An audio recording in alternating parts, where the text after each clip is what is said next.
All right, probably going to get asked about false starts in the game. Just wanted to, address that right off the bat. Obviously, something we can't have. That's losing football. To lose a turnover battle, pre-snap penalties. That's not winning football.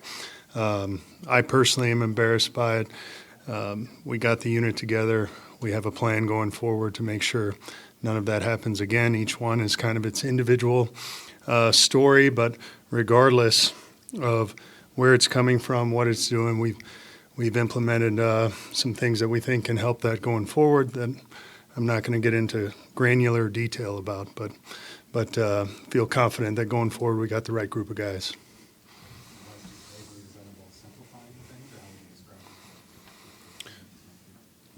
Just being very clear with the unit about the expectations and the procedure throughout. Again, as a football coach, and you want to see a clean operation, particularly at home. Without a crowd, we've actually functioned better in the crowd at times, obviously, than we did last week. So just having a clear plan and some slight tweaks of some things that we're doing to make sure that doesn't happen again. Does that include potentially making personnel moves during the game, if that needs to be done to address it? Well, I think you saw there was a little bit of taking turns, and I've said this before, whether it's execution within a play or pre-snap penalties, good offenses don't take turns.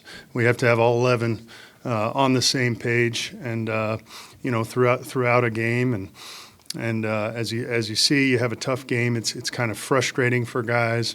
Guys start to press a little bit, and ultimately, how you get out of a slump is you get all 11 executing and being on the same page. It's just like an individual player. We talk to the players. All right, someone beats you.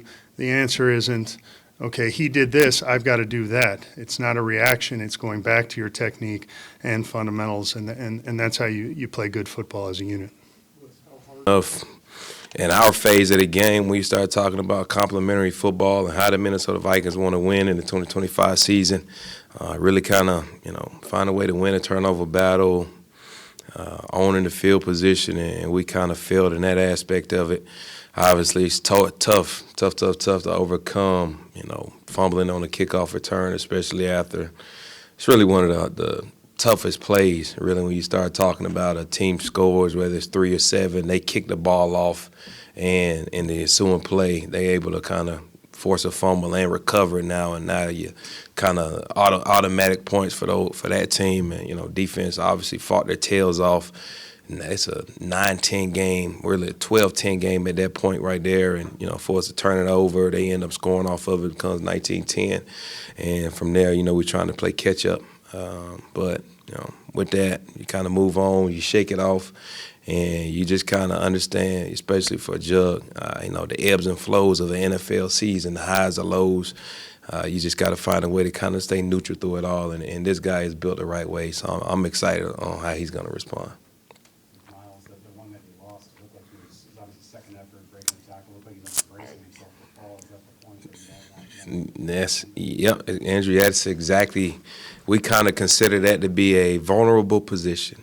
And that's exactly what that was is, at that point, I think for Jug, he has to understand that we have to, again, for all of us, us in here, fans, us in the huddle on the sidelines, we had a mindset that every single time that this number 4 touches the football, he's going to touch paint.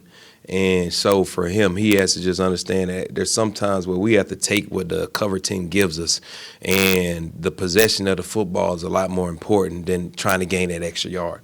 And so for in that instance, he ends up breaking the tackle, and he's bracing, trying to get out of it rather than bracing for the fall. And so we just got to understand, like, we put ourselves in a very vulnerable position when we do go bracing for the ground there, and we just got to make sure we're trying to keep this thing high and tight, but also have a good second-hand cover on it at the same time, because that's when those punch opportunities do come, and they did a good job of getting off of them. But, that doesn't just fall on Myles Price. We got to eliminate penetration from him even having to, make that defender miss or, trying to break that tackle right there too. So it takes all 11.